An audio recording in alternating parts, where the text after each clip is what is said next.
అవకాశం ఇచ్చినందుకు గౌరవ స్పీకర్ గారికి హృదయపూర్వక ధన్యవాదాలు. మా నియోజకవర్గం తుంగతుర్తి నియోజకవర్గం చాలా వెనుకబడేసిన నియోజకవర్గం కనుక ఆ నియోజకవర్గం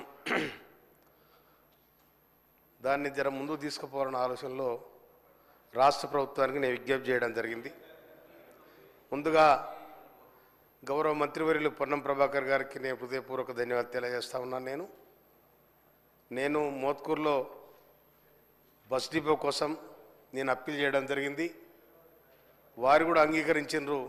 అది తొందర చేయాలని మనం చేస్తా ఉన్నా.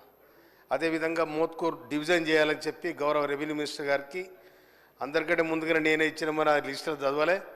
అందుకోసం రెవెన్యూ మినిస్టర్ గారు కూడా నేను అప్పీల్ చేస్తూ ఉన్నాను. తర్వాత ఇంతకుముందు మున్సిపాలిటీలు చేసిరు, ఎట్లా చేసిరు ఆగమాగం గందరగోళం. 7 కిలోమీటర్లు 8 కిలోమీటర్లు ఉన్న గ్రామాలను తీసుకొచ్చి మున్సిపాలిటీ చేసినారు. ఆ మున్సిపాలిటీలో మురికేం పెరిగింది కానీ అది డెవలప్మెంట్ లేదు, మను లేదు, మశానం లేదు, అని నెత్తి లేదు, కత్తి లేదు. కనుక నా దగ్గర 2 మున్సిపాలిటీ ఉన్నాయి. అయితే అధ్యక్ష, ఆ మున్సిపాలిటీలకు ఆ కార్మికుల జీతాలు లేవు, డెవలప్మెంట్ లేదు, రూపాయి లేదు, ఆందోళన వచ్చే అవకాశం లేదు. ఈ విధమైన దుస్థితిని మరి ఎందుకు చేసిండ్రు? ఏమో అప్పులు తెచ్చి మొత్తం లైట్లు వేసిండ్రు, రోడ్డు వేయకుండా డివైడర్లు వేసింది. డివైడర్లు వేస్తే బస్సు వచ్చేటట్లేదు, వచ్చిన వాహనం మళ్ళీ వెనక పోయేటట్లేదు, ఏది మళ్ళీ అటు వస్తే ఇటు పోయేటట్లేదు. కనుక ఆ పరిస్థితి ఉంది. ఇవాళ మేము 2 మున్సిపాలిటీలు ఉన్నాయి. మున్సిపాలిటీలో పనిచేస్తున్న కార్మికులు మొత్తం శ్రమజీవులు. వాళ్ళు ఎస్సీ కులానికి చెందిన వాళ్ళే 90% ఉన్నారు. వాళ్ళకు జీతాలు లేవు, మను లేవు, ఏమి లేవు, ఎక్కడ లేదు.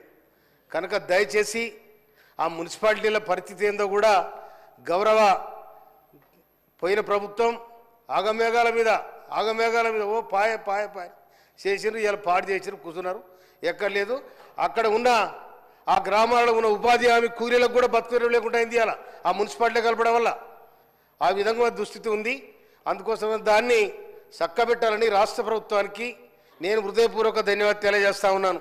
అదేవిధంగా తుంగతుర్తిలో 100 పడకల హాస్పిటల్, మోత్కూరులో 30 పడకల హాస్పిటల్, దీన్ని అప్గ్రేడ్ చేయాలని చెప్పి ఆ 30 పడకలు ఉన్న హాస్పిటల్ కూలగొట్టిర్రు. 100 పడకల హాస్పిటల్ పిల్లర్లు వేసినారు. అది అక్కడ ఇబ్బందిగా ఉంది. కనుక దయచేసి దాన్ని కంప్లీట్ చేయడానికి సహకరించాలని చెప్పి, తర్వాత మోత్కూరులో ఉన్న 30 పడకల హాస్పిటల్ కూడా తొందరగా దాన్ని కంప్లీట్ చేయాలని చెప్పి రాష్ట్ర ప్రభుత్వానికి సంబంధిత మంత్రివర్యులకు నేను మనస్ఫూర్తిగా విజ్ఞప్తి చేస్తూ ఉన్నాను. తుంగతుర్తి నియోజకవర్గం ఎస్సీ రిజర్వ్ నియోజకవర్గం, దానికి ప్రత్యేకంగా నిధులు కేటాయించాల ధర్మం బాధ్యత రాష్ట్ర ప్రభుత్వానికి ఉంది. అందుకోసమనే ఆ విధంగా ముందు తీసుకుపోవాలని, అన్నిటికంటే ముఖ్యంగా మోత్కూరుకి ఎటు చూసినా 70 కిలోమీటర్ల దూరాన బస్ ప్రయాణం లేదు. కనుక అక్కడ బస్ డిపో పొన్నం ప్రభాకర్ అన్న కూడా నేను అప్పీల్ చేసిన, దయచేసి బస్ డిపో తొందరగా మాకు శాంక్షన్ చేయాలని చెప్పి మనం చేస్తాం. అవకాశం థ్యాంక్ యూ సార్. గౌరవ సభ్యుని ఆవేదన నోట్ చేసుకోవడం జరిగింది. సందర్భం ఆయం వెంకటేశ్వర.